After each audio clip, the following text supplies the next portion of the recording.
Livro dos Médiuns, parte 2, capítulo 2, Manifestações Físicas, Mesas Girantes. Dá-se o nome de manifestações físicas àquelas que se traduzam por efeitos sensíveis, tais como ruídos, movimentos e deslocamento de corpos sólidos. Algumas são espontâneas, quer dizer, independentes de qualquer vontade, outras podem ser provocadas. Primeiramente, só falaremos destas últimas.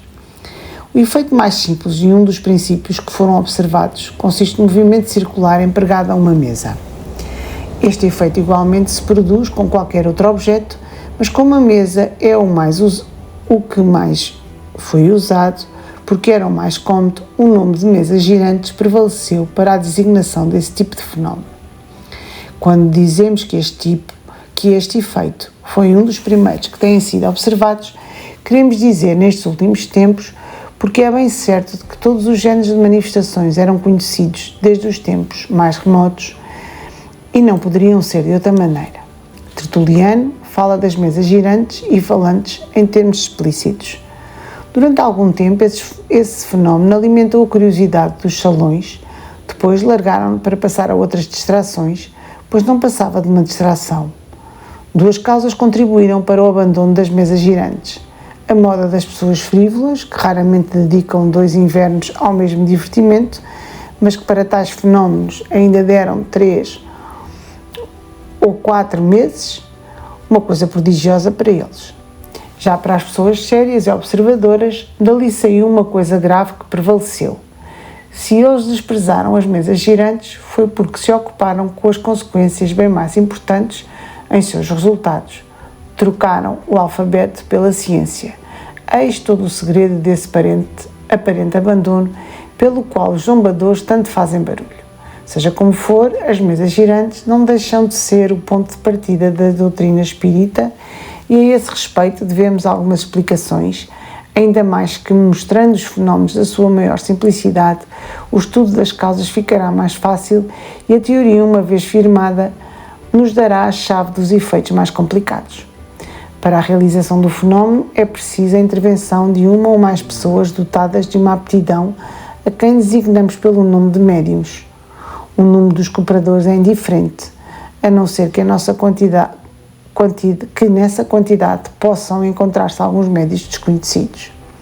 Quanto àqueles cuja mediunidade seja nula, a sua presença é sem nenhum efeito e às vezes até mais prejudicial do que útil pela disposição do espírito que eles trazem.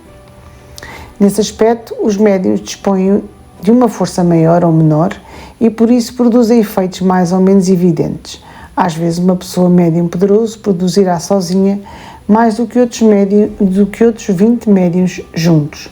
Basta-lhe colocar as mãos na mesa para que no mesmo instante ela se mova, levante, se vire, dê saltos ou gire com violência. Não existe nenhum indício para a capacidade medianímica. Só a experiência pode reconhecê-la. Quando numa reunião alguém quer testá-la, basta simplesmente todos se sentarem ao redor da mesa e colocarem as mãos espalmadas, sem pressão nem contenção muscular. No princípio, como se ignorava as causas do fenómeno, recomendava-se várias precauções, depois reconhecidas absolutamente como inúteis. Tal era, por exemplo, a alternação dos sexos ou também o contacto entre os dedos mínimos das diferentes pessoas, de modo a formar uma corrente ininterrupta. Esta derradeira precaução parecia necessária quando se acreditava na ação de uma espécie de corrente elétrica. Posteriormente, a experiência demonstrou a sua inutilidade. A única prescrição, rigorosamente obrigatória, é o reconhecimento, um silêncio absoluto e, sobretudo, a paciência, caso o efeito demorar. Pode acontecer que ele se produza em alguns minutos, como pode tardar meia hora ou uma hora. Isso depende da força medianímica dos coparticipantes. Digamos ainda que a forma da mesa, a substância da qual ela seja feita, a presença de metais, da seda nas roupas dos assistentes, os dias, as horas, a escuridão ou a luz, etc., todas essas coisas são tão indiferentes quanto a chuva ou o bom tempo.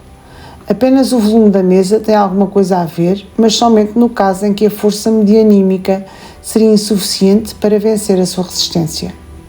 No caso contrário, uma única pessoa, até uma criança, pode fazer levantar uma mesa de 100 kg, ao passo que em condições menos favoráveis, 12 pessoas não faziam mover a menor mesinha de centro.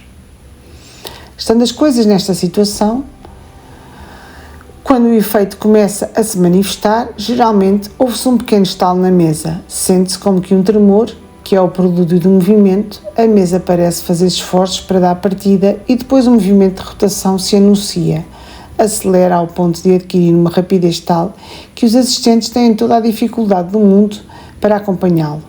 Uma vez estabelecido o movimento, pode-se até se afastar da mesa para continuar a se mover em diversas direções sem contacto. Noutras circunstâncias, a mesa ergue-se e fica apoiada ora num pé, ora noutro. Depois retoma suavemente a sua posição natural. Noutras vezes, ela balança, imitando o movimento de vai e vem de um navio.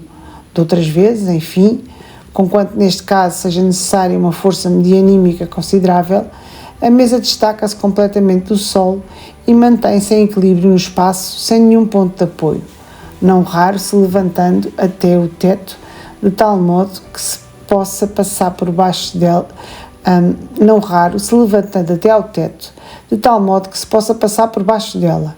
Em seguida ela desce lentamente, balançando-se como faria uma folha de papel, ou então cai violentamente e quebra-se, o que prova de uma maneira patente que não somos joguetes de uma ilusão de ótica. Outro fenómeno que se produz muito habitualmente, de acordo com a natureza do médium, é o das pancadas no próprio tecido da madeira, sem nenhum movimento da mesa. Essas pancadas, às vezes muito fracas, outras vezes bastante fortes, fazem-se ouvir também nos outros móveis do apartamento, nas portas, nas paredes e no forro. Voltaremos a esta questão em breve. Quando acontecem na mesa, elas aí produzem uma vibração muito perceptível pelos dedos e, sobretudo, muito distinta quando lhe aplicamos o ouvido.